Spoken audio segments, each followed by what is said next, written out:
bahwa MBKM ini setara dengan 20 SKS.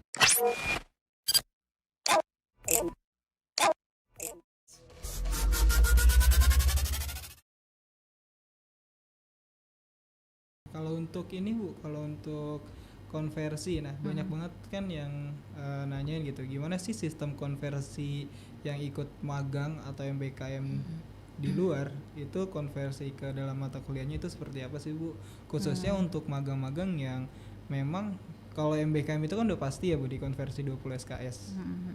Kalau yang magang di luar itu kan mereka nggak ada tuntutan kayak harus ngerjain ini nih gitu. Kalau di MBKM itu kan udah tertata gitu. Ya. Gimana?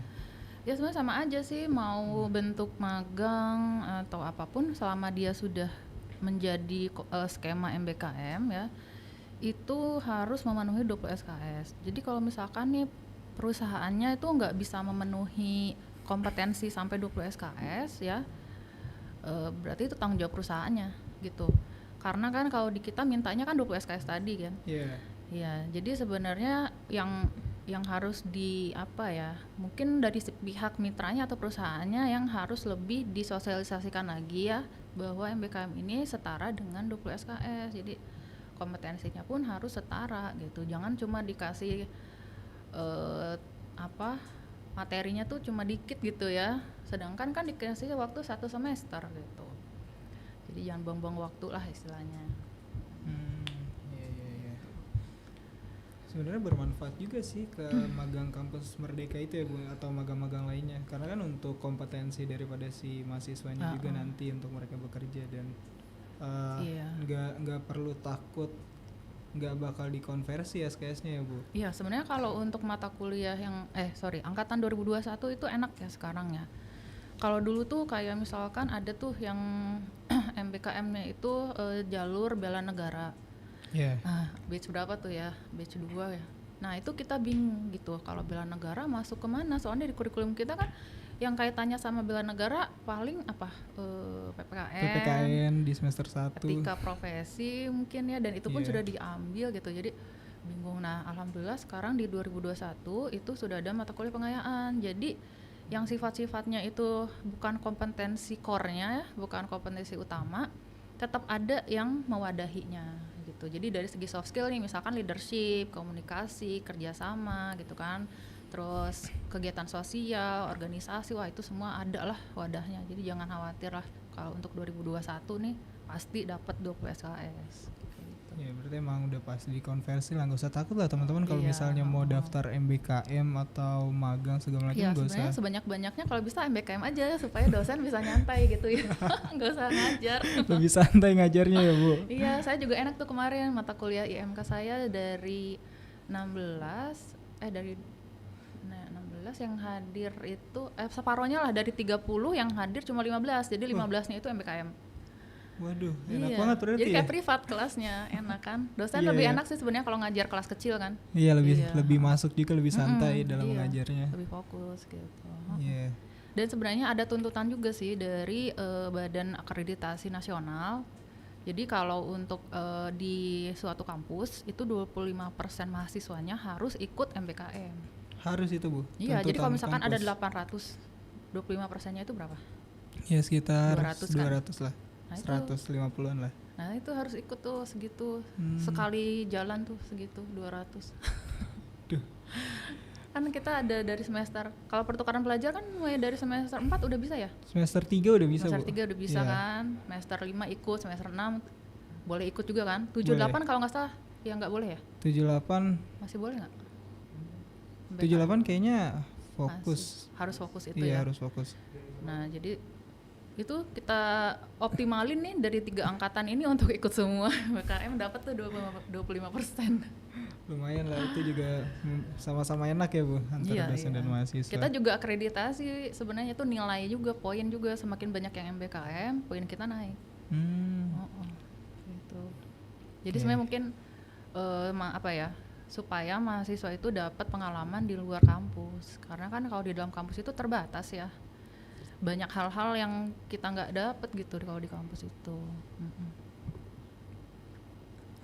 Kayak apalagi nih? Sama ini Bu, konversi 20 SKS itu di kampus di ACC atau di ACC semua atau enggak sih Bu? Sama Ya. yang magang dan studi independen itu. Oke, jadi kan alurnya tuh dari awal ya, sebelum kita masuk kuliah di awal semester, itu harus disepakati dulu 20 SKS-nya tuh apa aja. Ditandatangani oleh dosen pembimbing akademik dan kaprodi. Nah, berdasarkan itu nantilah itu konversinya. Jadi nggak boleh dilanggar itu. Istilahnya kontrak ya. Iya. Kontrak konversi ya. Mungkin kalau yang udah pernah MBKM tahu ya ada yang namanya kontrak konversi. Itu di awal semester sebelum kita input KRS. Itu kita rencanain dulu SKS yang mau dikonversi itu apa aja gitu. Nah, habis itu kan diusulkan tuh ke prodi. Prodi kan melihat nih, terus mencocokkan dengan silabus kan. Oh, kompetensinya ini, mata kuliahnya ini, oke, ACC.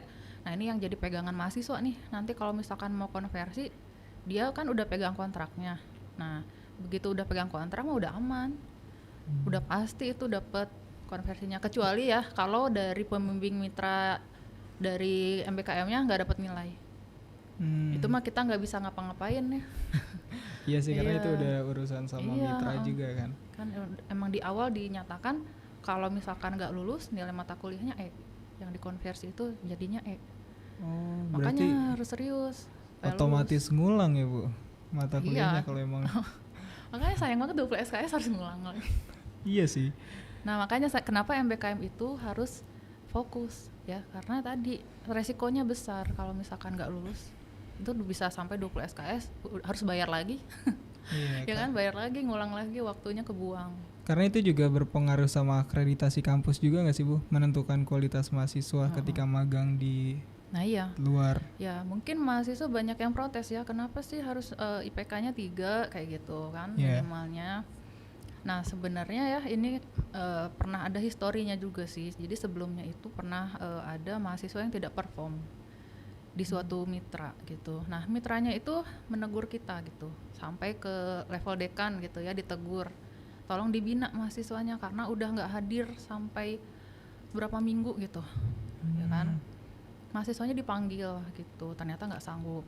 Nah, kayak gitu. Ternyata kalau dilihat memang kompetensi dia secara akademik juga kurang. Jadi terlalu berat lah bebannya gitu. Ya udah, akhirnya berdasarkan itulah kita meminimalisir resiko dengan menerapkan minimal IPK-nya 3 supaya memang mahasiswa ini benar-benar istilahnya pintar lah gitu ya, bisa gitu dikasih tantangan kerjaan lah gitu. Ya berarti emang ada tujuannya juga sih kenapa ada minimal IPK yang ditentukan oleh kampus gitu untuk ngikut.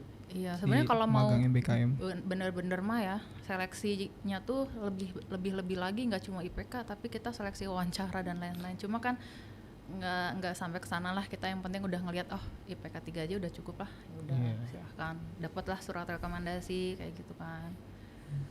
Iya. Berarti emang berguna banget ya Bu MBKM ini. Ya, alhamdulillahnya sih banyak mahasiswa yang merasa berguna ya dari hasil beberapa batch ya. Saya udah tanya-tanya juga, mahasiswa banyak yang malahan dilanjutkan jadi skripsi. Jadi itu bisa jadi skripsi atau jurnal buat mahasiswa juga Bu? Iya, bahkan jadi skripsi dan jurnal karena project yang dia kerjain waktu pas lagi MBKM itu dia bisa lanjutkan, bisa kembangkan jadi skripsi. Terus skill yang dia dapetin selama MBKM itu dia pakai tuh buat ngerjain skripsi kayak gitu.